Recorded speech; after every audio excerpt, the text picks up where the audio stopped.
고린도전서 16장 1절에서 12절까지 우리 한 목소리로 함께 봉독합니다. 성도를 위하는 연보에 관하여는 내가 갈라디아 교인들에게 명한 것 같이 너희도 그렇게 하라. 매주 첫날에 너희 각 사람이 수입에 따라 모아두어서 내가 갈 때에 연보를 하지 않게 하라. 내가 이를 때에 너희가 인정한 사람에게 편지를 주어 너희의 은혜를 예루살렘으로 가지고 가게 하리니 만일 나도 가는 것이 합당하면 그들이 나와 함께 가리라.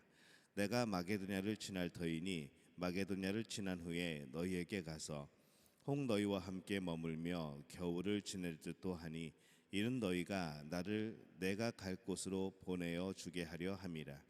이제는 지나는 길에 너희 보기를 원하지 아니하노니 이는 만일 주께서 허락하시면 얼마 동안 너희와 함께 머무기를 바람이라.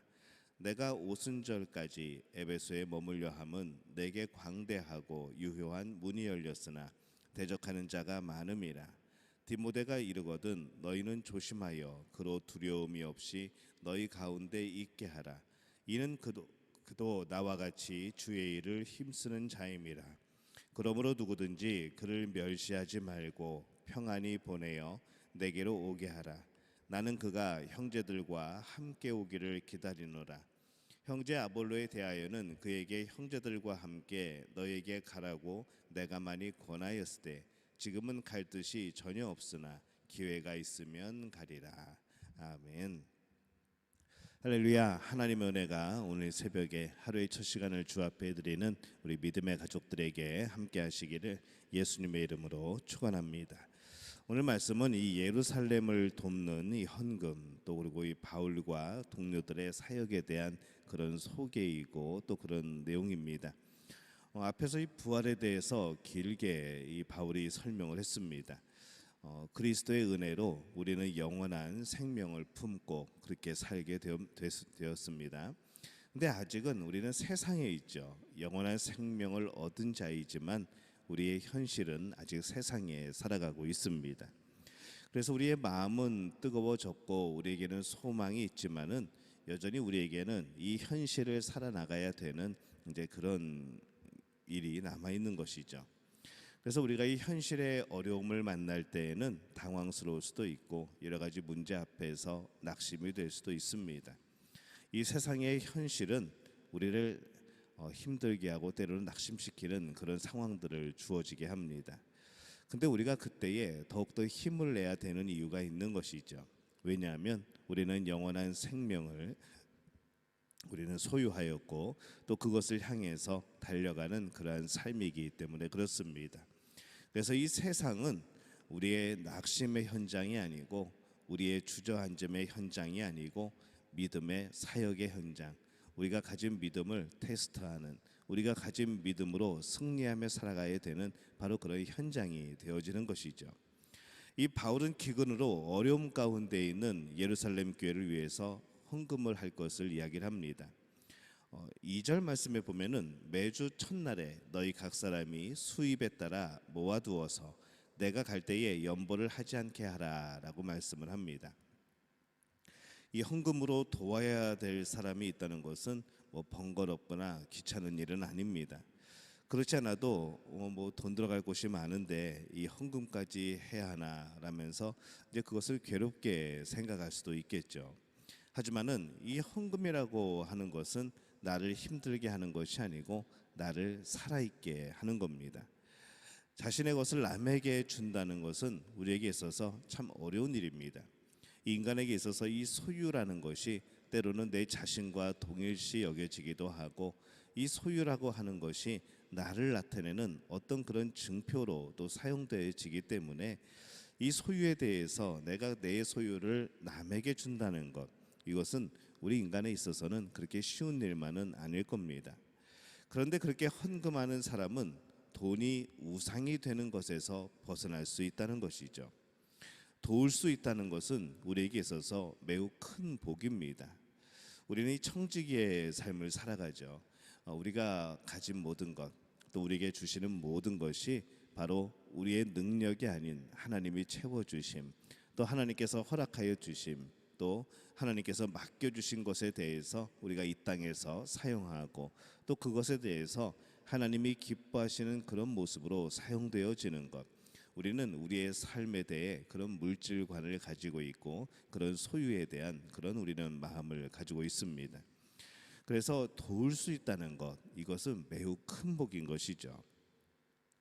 헌금이 귀한 것이기 때문에 이것에 예외는 없습니다. 헌금할 때에 너희 각 사람이 하라라고 말을 합니다. 이 각 사람 안에는 어떤 사람들이 있을까요? 부요한 사람들도 있고요. 또 여전히 가난한 사람들도 그 안에 있을 겁니다. 이 각 사람이 수입에 따라서 그렇게 헌금하는 겁니다. 적게 번 사람은 감사함으로 적게 하고 또 많이 번 사람은 책임감을 가지고 감사함으로 더하는 것이죠. 매주 헌금하여라고 말씀을 합니다. 이 바울이 고린도에 갔을 때 갑자기 막 헌금을 하지 않도록 하라는 그런 내용입니다. 갑자기 우리가 헌금을 하려고 하면은 이 그동안 안 했던 많은 것들을 한꺼번에 내려 할 때에 그 금액이 커지게 되고 부담이 가게 되고 그러면서 이 헌금을 내려 할 때에 잘못된 마음이 또 시험을 들 때가 있다는 겁니다. 또 강제로 하는 것이 되어지기 때문에 그렇게 하지 말라는 것이죠. 헌금은 강제가 되어서는 안 됩니다. 강제로 하는 사람이 없는 것은 바로 그 안에 사랑으로 하기 때문에 그런 것이죠. 헌금은 사랑이 되어야 됩니다. 하나님에 대한 사랑, 또 이웃에 대한 사랑, 그리고 하나님에 대한 감사함, 또 내가 이렇게 살아가고 있음에 대한 그런 감사함으로 드려야 되는 것이죠. 그래서 헌금은 철저하게 자발적이 되어야 됩니다. 뭐 더 많이 할 수도 있겠고 뭐 더 적게 되어질 수도 있겠죠. 하지만은 정말 중요한 것은 무엇인가 하면은 이 헌금을 드리는 그런 자세입니다. 헌금은 사랑의 현실의 모습입니다. 사랑의 현장이죠. 나도 부족한데 드리는 것이 사랑이고 또 그것이 복이고 더 많이 부족한 사람이 있어서 도움을 주어야 하는 사람이 있다면은 또 그것이 나에게 복을 얻을 수 있는 또 그런 길이 된다는 겁니다. 할 수만 있으면 더 많이 하는 것을 추천합니다. 할 수 있음에 감사하시기를 바랍니다. 또 그것에 기뻐해야 하는 것이죠. 그래서 이 헌금은 이 세상에서만 할 수 있는 하나님이 기뻐하시는 복된 일입니다. 나 하나의 시각에서 벗어나서 다른 사람을 생각하게 되어지는 것, 또 나 혼자만의 생각에서 벗어나서 공동체를 생각하고 이웃을 생각하게 되어지는 것, 그것이 우리는 헌금으로 인하여서 표현이 되어지는 겁니다. 영원한 생명을 품고 전하면서 사는 기쁨이 있지만은 세상은 여전히 많은 어려움이 그 안에 있습니다. 그래서 9절 말씀에 보면은 내게 광대하고 유효한 문이 열렸으나 대적하는 자가 많음이라 이렇게 말씀을 합니다.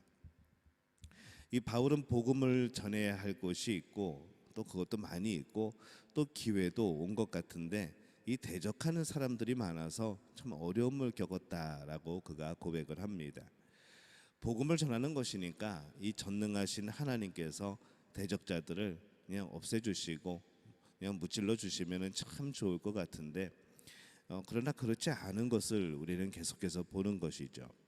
계속해서 이 바울을 복음 전하는 것을 반대하는 세력들이 있었고 뭐 쫓아다니면서 먼 거리를 이동함에도 그것에 따라다니면서 때로는 이동한 곳에서 바로 이 복음을 방해하는 많은 사람들이 있던 것을 봅니다. 우리의 삶에서도 마찬가지일 겁니다. 영원한 생명을 가지고 선한 일을 하고 싶은 데에도 여전히 우리에게는 어려움이 따르게 되는 것이죠. 근데 그러한 어려움이 우리를 낙심시키는 것만은 아닙니다. 오히려 우리의 선한 일을 더 선하게 드러내는 그러한 일들을 하게 되어지는 겁니다.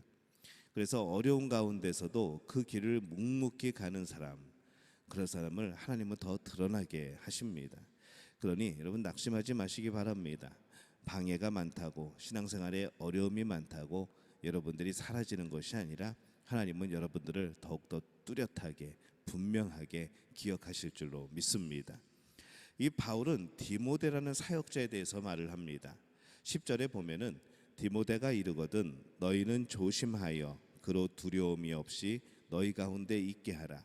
이는 그도 나와 같이 주의 일을 힘쓰는 자임이라. 이렇게 말씀을 합니다. 이 디모데는 소심한 성격을 가지고 있던 것으로 또 보이죠. 그러나 그러기에 그를 더욱더 배려하고 그렇게 대하고 그의 성격 때문에 그를 멸시하지 않도록 그렇게 부탁을 하는 겁니다. 서로의 성격을 인정해 주는 것, 우리 안에 영원한 생명이 있지만은 그것이 사람을 다 같은 성격으로 만드는 것은 아닙니다. 정말 중요한 것은 무엇인가 하면은 이 복음이 드러나는 것에 초점을 맞추는 겁니다. 내 성격이 별나도 복음을 드러나도록 그것에 초점을 맞추고 살아가야 되는 것이고, 내 성격이 조용하고 평범해도 또 복음을 맞추는 일에 초점을 맞추고 살아가야 되는 것이죠. 우리는 성격이 드러나는 삶이 아니라 복음이 드러나는 삶을 살아야 되는 겁니다. 아볼로의 사역에 대해서도 소식을 전하죠. 12절에 보면은 형제 아볼로에 대하여는 그에게 형제들과 함께 너희에게 가라고 내가 많이 권하였으되 지금은 갈 뜻이 전혀 없으나 기회가 있으면 가리라. 이렇게 말씀을 합니다. 바울이 아볼로에게 고린도 교회에 한번 가보라고 권한 것 같습니다. 그러나 이 아볼로는 에베소 사역을 더 중요하게 생각을 하고 있었고 또 그렇게 행합니다.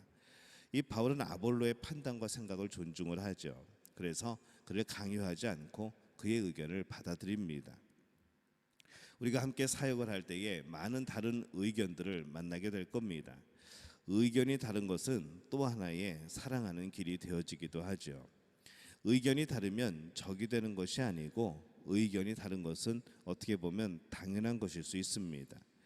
의견이 다른 사람을 사랑하며 섬기는 것은 나를 죽이고 복음이 드러나게 하는 또 귀한 길이 되는 것이죠. 하지만은 의견이 다름으로 미워하게 되고 의견이 다름으로 분열하게 된다면 그것은 하나님이 기뻐하시지 않는 겁니다. 그 누구도 자기의 자리에 서 있지만은 않습니다. 모두 다 이 복음을 위하여서 그 자리를 일어서서 하나됨의 또 평화의 길로 화평의 길로 나와야 되는 것이죠. 우리가 영원한 생명을 가지고 걸어가는 길은 꽃길이 아닙니다. 가시밭 길일 때가 참 많습니다.